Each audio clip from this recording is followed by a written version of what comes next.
Is it okay to want to be a billionaire?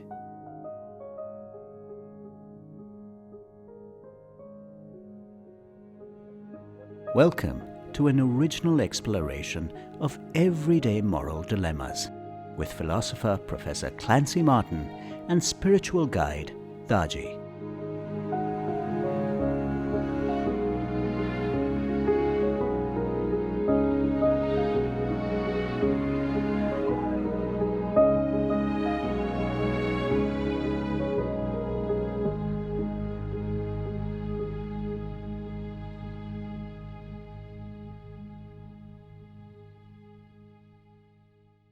A lot of us spend a lot of our time, I think, in contemporary society chasing money and thinking that if we had more money, then our problems would go away.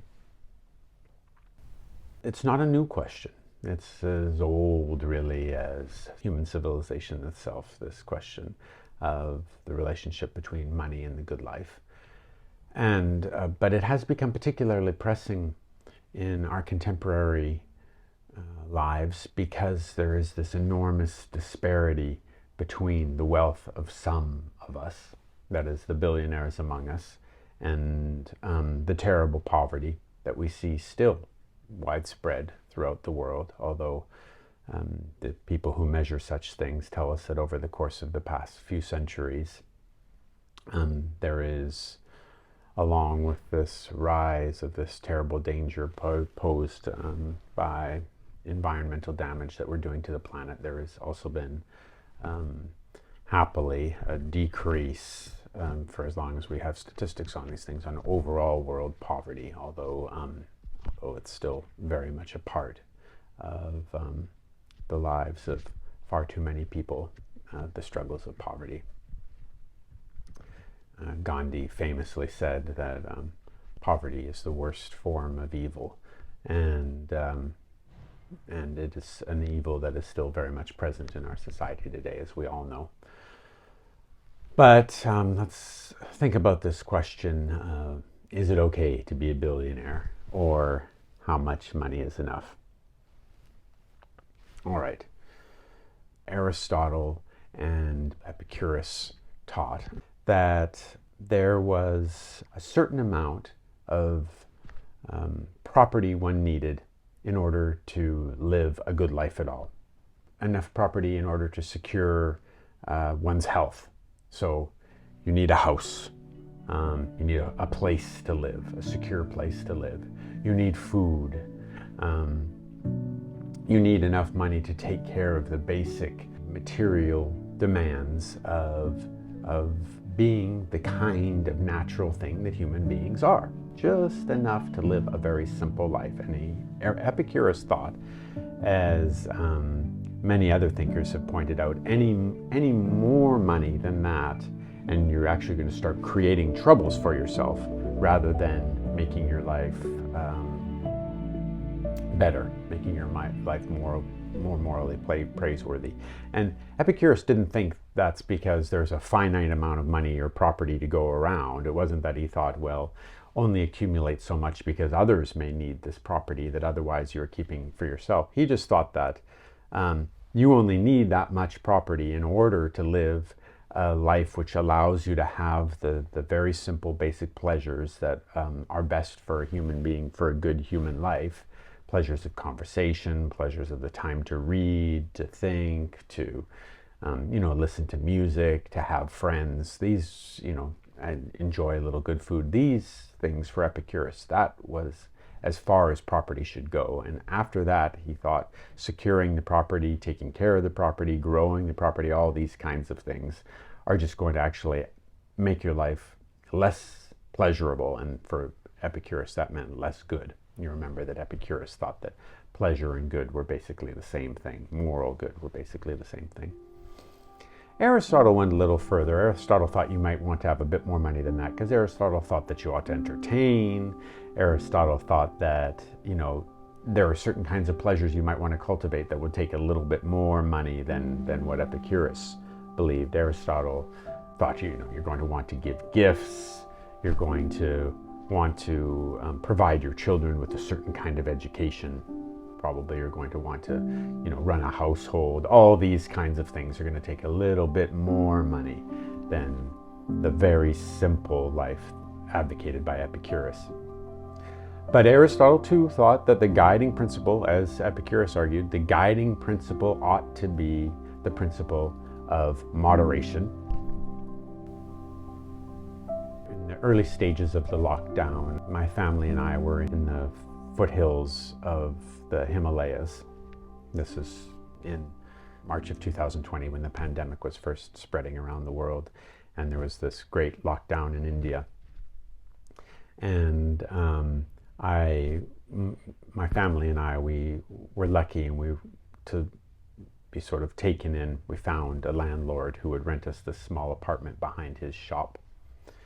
And this very kind man and I would often, he had like a little bodega, a little mini grocery store, a kind of tuck shop that was in front of the apartment we lived in, behind the tuck shop essentially. And so I'd go and I'd get our sort of daily things from him, our eggs, our lentils, whatever it was that we needed for the day. He made honey there. And he's still a good friend of mine, and always will be, I think, for the rest of my life. And he lived quite a simple life. He lived a life very much like the life that Epicurus recommends. He's a very happy man, lots of friends, very politically well connected in the place where he lived, and just kind of lived a full, abundant life. Had his worries, of course, as we all do, but in terms of the question of material needs, had exactly as much as he wanted, and no more. But we both admired this fellow who would pass the apartment he was renting to me every day. And he was a man who, my friend told me, this man was in his 90s, and he had been living in a nearby village all of his life, and he had 3 goats that he would take out for their long walk, and then he would walk them back again. And he said that this man was viewed almost as a kind of saint by many people in the surrounding area, because he had always lived this very, very simple life. And my friend would say to me, I would like to, his name was Paul, just want Paul. And Paul would say to me, this is the kind of person I would really like to be, the person who just has nothing other than his 3 goats, and that's all he needs, and the milk that these goats provide, and that's all he needs in order to satisfy all his wants. That's almost there, the Epicurean ideal. Whereas Paul was living more like Aristotle's idea. He had a few homes, he had a family, he had a larger set of material wealth, material demands, and material supplies, things that he was caring for, but still, by a lot of standards, a quite simple life. Not what anyone would call a rich person. But definitely also, I don't think money was really much of a source of a worry to him. When any of our interactions about money, it never seemed like he was worried about money. He was quite content on this money question. He had it sort of squared away. He had his worries about his son and various other worries for friends of his and things, but money was not among his worries. And this is how Aristotle thought you ought to handle it.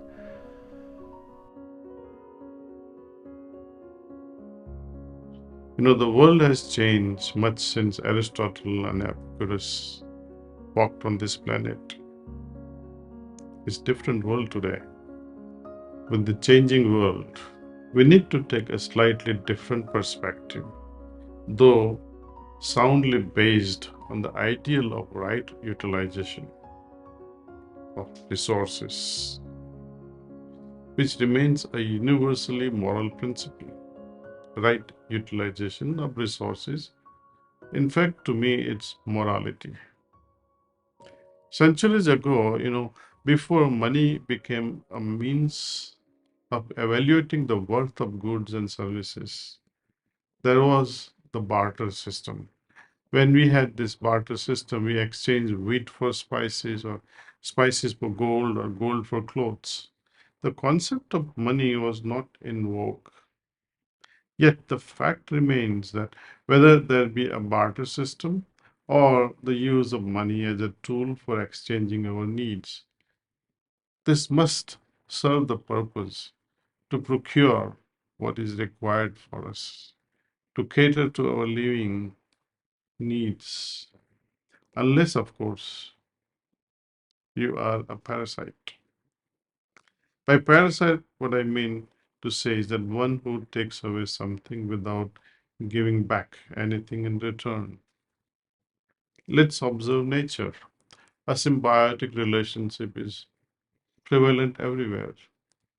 Symbiosis comes from two Greek words that means with and living. It describes an ecological relationship between two organisms from different species, which are beneficial to both. In this, there is a critical exchange of specific needs between two organisms. What makes us human is the ability to choose with whom you would like to have such a symbiotic relation. In order to maintain that cordial relationship where you want something from the other or someone wants something from you, there will have to be some level of exchange. Money or what money can procure will be involved either directly or indirectly in almost all transactions. Many may argue that money is not everything, but that is often born of a limited view or a self defeating exercise because they do not see economic means from a philosophical perspective or from a right understanding. Take a look at how it is described in the origins of Indian philosophy. At the root of Indian philosophy for human existence lies the concept of four fundamental requirements or needs. These are artha, dharma, kama, and moksha. Artha means means of life or activities or resources that permit one to exist in the material plane as per the choice of the individual. So, put it simply, it noted imperatively the importance of artha or the resources. This broad concept of artha includes what in modern terms we would view it as wealth or a career or activity to make a living, financial security, and economic prosperity. The proper pursuit of artha is considered an important study and knowledge. Collectively, the study of the philosophy and science of artha, called Artha Shastra, included social, legal, economic, and worldly affairs. It was part and parcel of education in the ancient Indian traditions.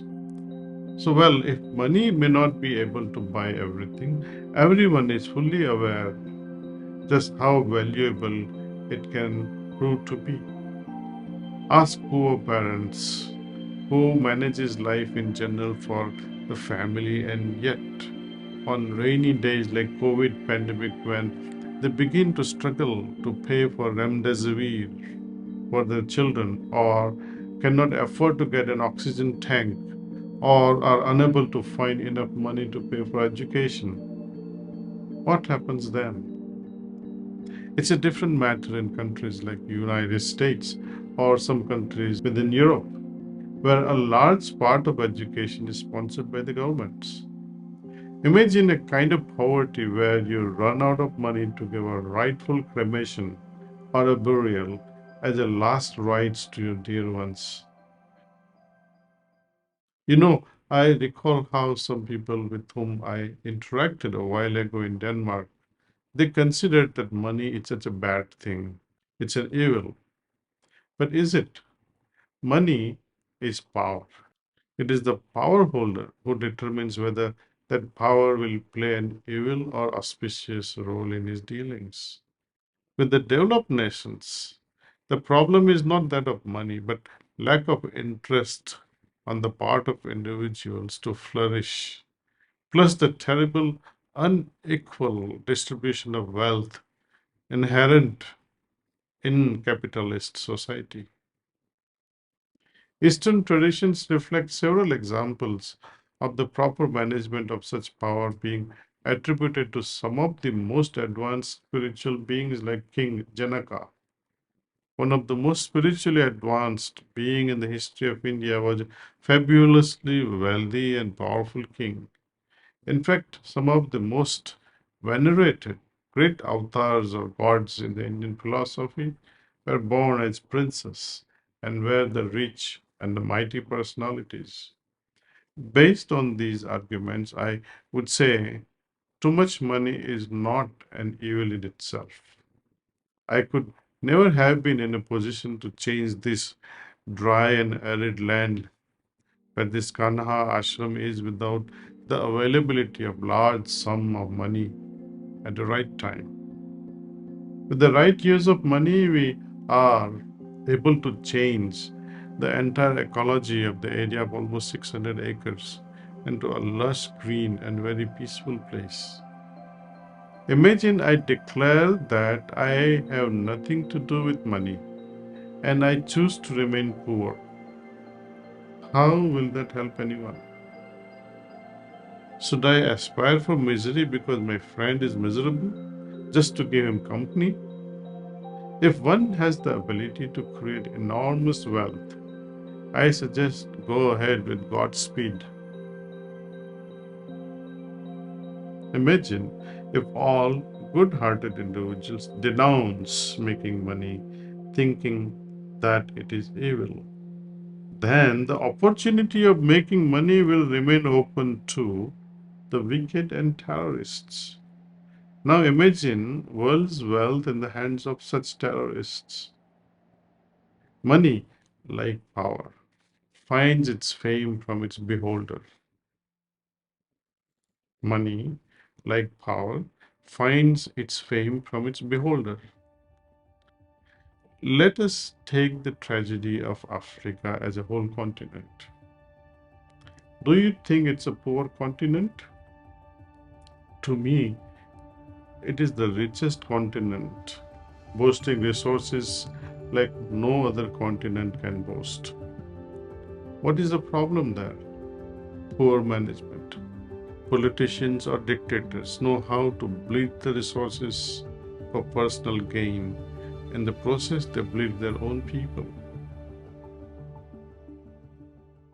You cited Gandhi speaking on the poverty, and the image of Gandhi is one of a fakir living in utter simplicity.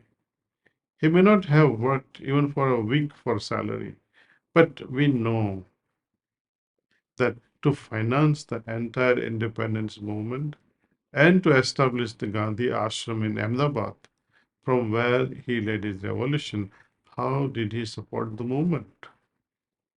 The answer is Gandhi was backed by the industrial families of Ahmedabad, who sponsored Gandhi at a time when he came back from South Africa and started this movement. History often forgets to bring to the fore critical information such as this, and Gandhi played a major role in shaping the psyche of modern India. He continues to exist even on currency notes of India. Well, many people remain hypocrites and say money is bad. It looks bad when so-called wealthy individuals flaunt their wealth. When politicians remain untouchable because of the power they wield, it should not discourage anyone in acquiring that power. Many young folks get demoralized seeing the politicians playing such dirty games and compromise the patriotic spirit. Should young hearts be discouraged? I don't think so. If they get discouraged and refuse to enter politics, only morally compromised people who run our governments. That would be very unfortunate. Hypocrites will only sing that the grapes are sour.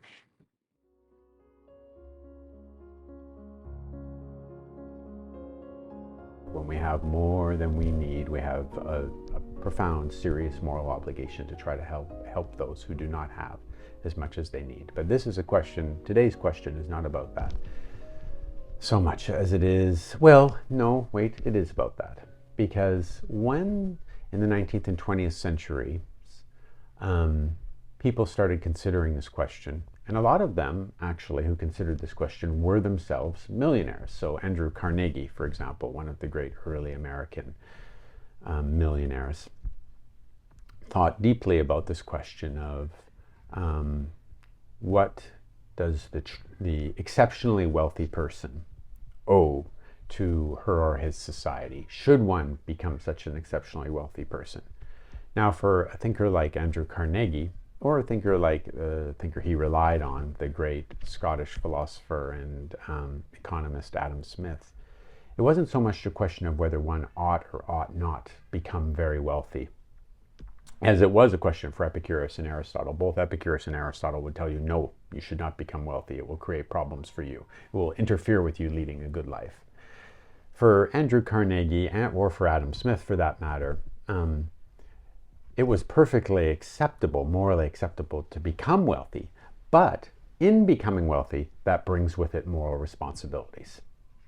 What are those moral responsibilities, and from where do they derive their force? Well, where they derive their force is from the fact that that wealth has not just magically appeared like King Midas, where suddenly you're turning things to gold. Itself a good lesson about, a good moral lesson about the dangers of wealth and the dangers of the idea that, that just having money will provide the good life. Obviously, it didn't for someone who by touching things can turn them to gold. It does not provide the good life, because you can't eat gold, you can't love gold, you can't be cuddled at night by gold. Gold itself won't do it. Money is merely an instrumental good. That is one of the fundamental recognitions to take out of this lecture, that money in itself is not a good thing. It is good. It can be good, it can also be bad, depending upon what further good it can provide or what further evil it may inflict. I remember at one point when I was in the jewelry business with my two brothers, they're both still in the jewelry business, before I became a philosophy professor, we also did manufacturing, and I was approached by a person who wanted us to make these platinum rods, long platinum rods, and this is going to be a very, very lucrative contract for us, a multi-million-dollar contract for us, and I was really excited about it. And then we got the particulars of these platinum rods, and we realized that they were going to be used for the manufacture of missiles and some other weapons. And at that point, I was talking with a friend of mine who owned he was a multi-millionaire. He owned one of the most successful manufacturing companies in the world. And he said, yes, I've had to confront this question many times, Clancy, about whether, even if something is very profitable, whether we ought to make that profitable thing, morally speaking. And so, of course, we decided not to take this contract to make these parts, knowing that, of course, someone else would take the contract, but we weren't going to take it because we didn't want the direct responsibility for making weapons. Weapons, ultimately, that could perhaps be involved in the taking of innocent human lives. You can see why we didn't want to do that. But it was a particular moral decision that we made at this time, the time when we could have really used the contract. But of course, I still very much believe that we made the right decision. Back to Andrew Carnegie. Andrew Carnegie said that the wealthy person does not just create this money out of thin air. The wealthy person is dependent upon the society of which she is a part in order to have the wealth that she does. She could not have this wealth were it not for the many, many people who are, her suppliers, her customers, her manufacturers, and the vast network that sustains the business enterprise which creates her wealth. So Carnegie reasons, and so many other thinkers, including many people like Bill Gates and his foundation and other contemporary billionaires who have been persuaded by Bill Gates, among others. So Carnegie reasons that wealthy person has an obligation to give back to that society. He or she has taken this water from the well, and she has an obligation to return the water to the well. And for this reason, many wealthy people who have considered this issue have in fact said that that one has a moral obligation to die penniless. You came into this world with no money. One has a moral obligation to leave the world as one came into it, to give back everything that one has taken. That one has effectively borrowed all this wealth from the world and now has a moral obligation to return it to its source. This way, now, there are many ways of giving back, and there might, as we have repeatedly insisted in these lectures, in order to do the right thing, to do the good thing, a lot of deliberation is probably going to be required, a lot of reflection, and you're going to need foundations, and those foundations are going to have to do judicious deliberation to investigate the best way to give back. But nevertheless, one will be obligated, morally obligated, this line of thinking goes. Not because it is a benefit to oneself to give back, although it may be. In fact, as we know from the psychological literature on this question, we get a lot more happiness out of giving than we get out of taking. Be that as it may, but it is not for benefit of oneself that one returns this money to society. It is out of a notion of duty, out of the respect for the fact that one has made all of this money as a consequence of the society of which one is a part, or the world of which one is a part. And so one has this moral obligation to return that wealth to the society through, as I was saying, judicious reflection, through a lot of thought about how best to do this. Do wealthy people have a moral obligation to give back to society? If yes, when do you know you've earned enough to start giving back? Let's take up this second question first. If I had $1 billion, I would still consider it is not enough, since I have a passion for one thing, and that is to create many places in the world where we can have many little oases of peace, where people can live as one unit together in harmony and lead a balanced life. They can practice spirituality and whatnot, something that can make them really, really happy. As far as individual need of mine is concerned, for that I have always adjusted myself when I did not have even $1 in my pocket, nor am I wasteful when I have abundance. In general, people do not feel it is ever enough. Spendthrifts always feel it has never been enough, and people like me also feel that I can do a lot more if I had just a little more. What is the difference between the two approaches? In latter case, there is no loss of sanity or peace, while in the case of spendthrift or a drug addict, he may even commit murder to gain what they do not possess. Now, back to your first question, do wealthy people have a moral obligation to give back to society? I would say yes and no. Wealthy individuals, if they only abide by the legal laws of the nation, the taxation in itself is sufficient, rather more than sufficient, to run all kinds of social and welfare programs for the benefits of disadvantaged. Imagine you worked hard in making 100 million.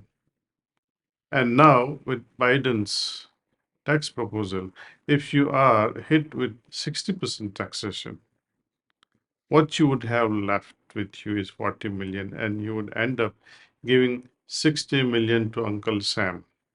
Naturally, it will hurt anyone. Even though you may be needing only 500,000 or 100,000 to lead your life. Legally, one can manipulate, as they say, cooking up the accounts. Then you might just pay $750 for your personal tax returns year after year while you are rolling in business with billions of dollars. And you already know about whom I'm talking, President Trump. Legally, it may be sound to deduct certain expenses, but should you do that if you are compromising your moral responsibility? How would you decide this? Is your inner compass ready to see the wrong and avoid it no matter what? Recently, during this first wave of COVID, I know one organization contributed substantial sum of money to the equivalent of what we call governor's fund. It was handed over to the chief minister's relief fund. I feel that the needy still remains wanting despite of generous contributions by multitudes over and above the usual taxes they all pay. Such a combined effort will bring about revolutionary changes in the society, but the needy never gets back even 5% of what was contributed to the government. I used to give, $20 every month to one very noble Christian institute who used to look after disadvantaged children worldwide. Every Christmas, I used to get a lovely hand-drawn card and few words of appreciation from a child. It was heartwarming, and you can say, yes, you are doing really a good thing. Later, I found from those letters and yearly cards that I used to receive during the Christmas that this child hailed from Chennai, a city in south of India. So I expressed to the institute who used to receive my money to let me meet the child and hence requested for the address. I used to almost visit Chennai, India, at least 3, 4 times a year from New York. You know, this institute denied me. They say you cannot directly meet this child. Later on, I learned from one public broadcasting station's documentary, which was quite revealing, that most of such funds given to such religious institutions, almost to the tunes of 80% are spent up in administrative activities and hardly 20% reaches to the needy. Now imagine 20% of $20 to that child. $4 going every month. Of course, that $4 was also too much for that child. If that 20 was given directly, perhaps family would have survived and received regular food at least. Should I not give directly in such scenario? I think where corrupt NGOs or charitable organizations or corrupt politicians create various programs for their survival, I think we need to monitor all these corrupt NGOs and politicians. But politicians are untouchable. So, very frankly speaking, though your heart moves to give something, but because of all these reasons that I have shared, you don't feel like giving. And you feel that, yes, I should directly help certain families. If it is proven that so and so spent 1 million in helping the needy, the IRS should consider in giving a break to a larger extent. And in order to prevent many from cooking up their account books, heavy penalties should deter those contemplating taking advantage.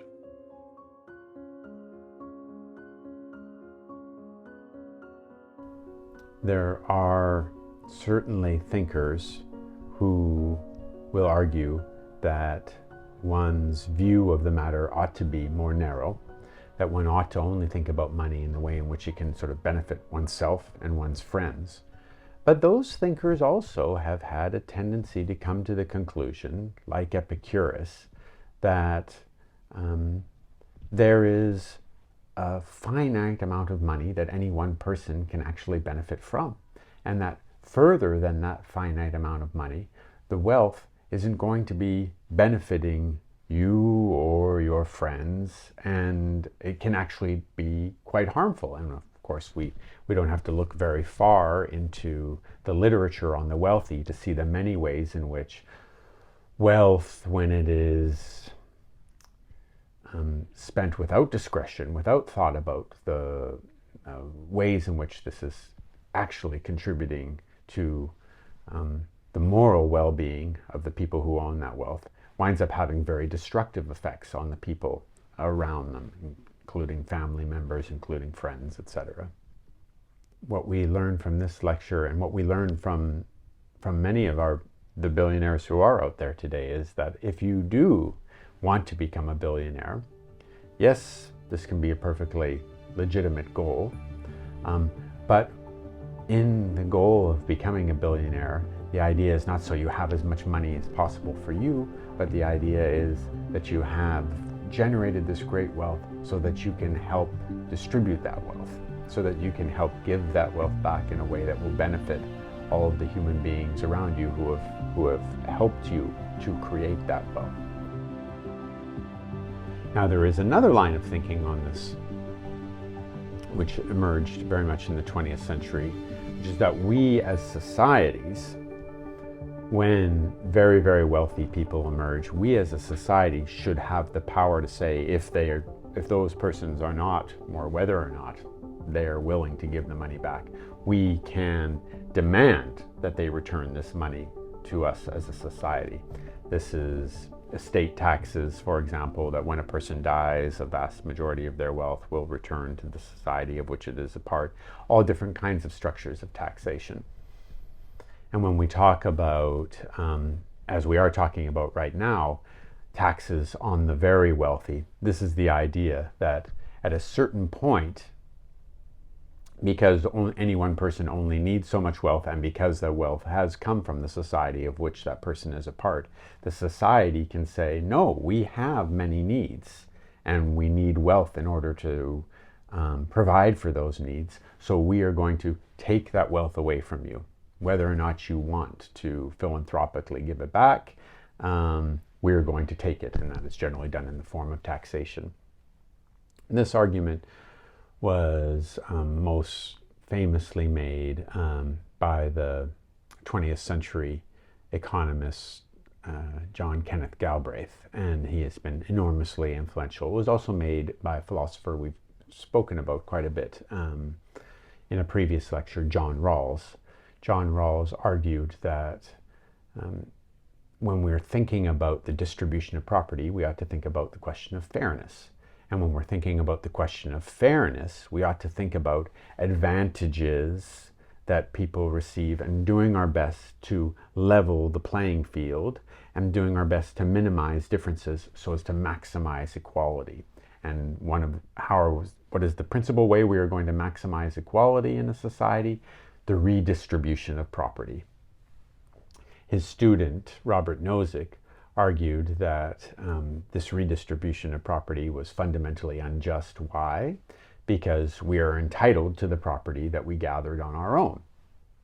And this is one of the great debates of the 20th century that continues into the 21st century. The question of whether we as societies are doing the right and just thing when we redistribute wealth through taxes, or we're doing the wrong thing because we are taking property which legitimately belongs to some person. And Robert Nozick, for example, says, by all means, we should encourage the wealthy to give their wealth away to help with the needs of society, to recognizing the fact that resources are scarce, but we cannot say that the wealthy are morally obligated to do so. The world has finite resources, yet the goal of every business is to continually expand. People are still dying of starvation across the world. In such a scenario, how can I justify aspiring to wealth and luxury? To me, remaining poor as a choice is not going to help another person. In fact, remaining poor will add burden to what already is existing.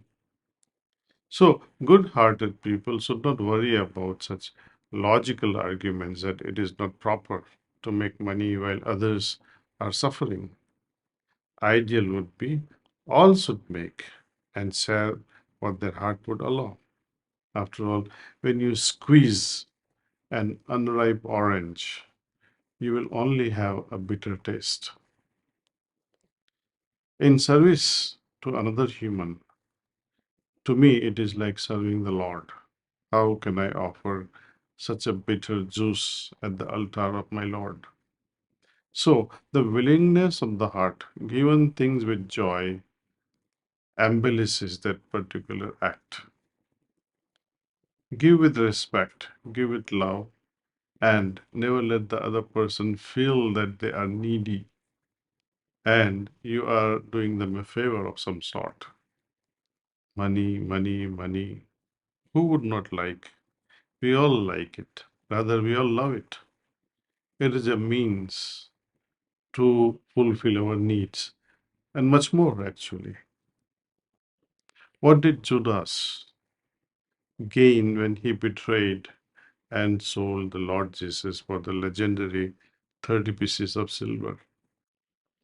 Something to ponder, something to think. In the New Testament, in Mark 8:36, we find Lord Jesus saying, I quote, "For what shall it profit a man if he shall gain the whole world but lose his soul?" Unquote. What did he mean by that? He conveys that life is not only for that, but also to fulfill the needs of the Spirit. For us to fulfill our inner needs, we will have to pay attention and recognize those inner needs. With the body healing, etc., we have made much advancement. For example, lacking vitamin D or vitamin C or vitamin B12 or certain minerals, it can cause certain ailments. Providing this via balanced diet helps us remain healthier. To maintain physical health, there we have at our disposal many ways to keep it fit. For example, swimming, jogging, walking. What sort of qualitative deficiency can cause my inner health to decline? What sort of qualities must I develop in order to enrich my inner health at a spiritual level? I think enriching our spiritual wing, besides flourishing at a physical level in the material world, that brings about stronger balance and overall happiness. To me, the spiritual life and external life that we all talk about, the world of money, they need to be balanced. One should not be in excess of the other. Both should be in perfect balance, rather integrated, so that life can be more harmonious with inner world as well as outer world. Thank you, Daaji, and thank you, Dr. Clancy Martin, for those valuable insights into this fascinating topic. Thank you also to our listeners and viewers for joining us. Do join us again for the next episode of Compass. Until then, goodbye.